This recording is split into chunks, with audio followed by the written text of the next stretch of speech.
पुणे आणि पिंपरी चिंचवडमध्ये 49 बारवर कारवाई करण्याची माहिती म्हणजे कारवाई केली अशी माहिती शंभूराज देसाईंनी दिली।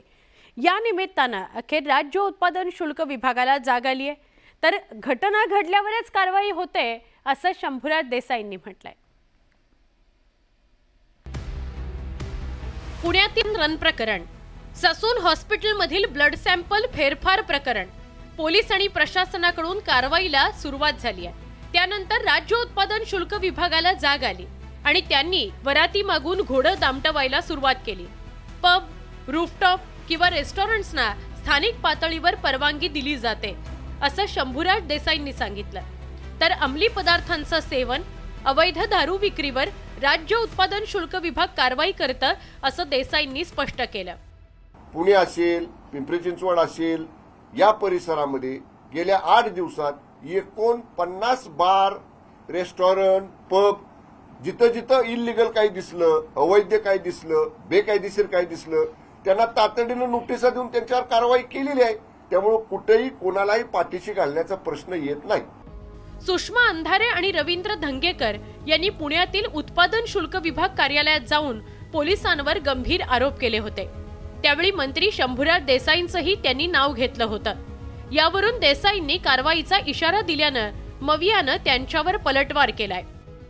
शंभूराज देसाईंच्या खात्यामधले एक्साइज डिपार्टमेंटमध्ये होत असलेली जी काही हेराफेरी आहे आणि पुण्याचा सत्यानाश त्यांनी जो केलेला आहे, पब मालकांनी आणि इतर एक्साइज डिपार्टमेंटच्या आशीर्वादाने, त्याचा आधी शुद्धीकरण करा आणि मग इतरांना नोटिसा द्या।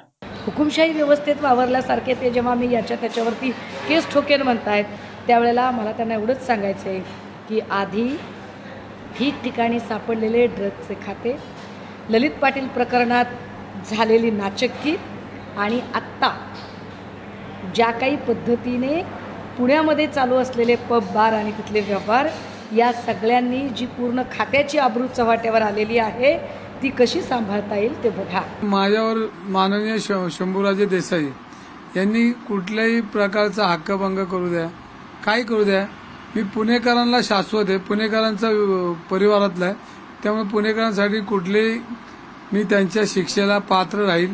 परंतु पप ही जो पण हद्दपार होत नाही तो पण मी लढणार आणि पुणेकरांसाठी लढत राहणार। पुण्यातील हिट अँड रन प्रकरणानंतर राज्य उत्पादन शुल्क विभागाला अनेक प्रश्न विचारले जात आहेत। त्यामुळे या प्रश्नांना आता कृतीतून उत्तर देण्याची वेळ विभागावर आली आहे।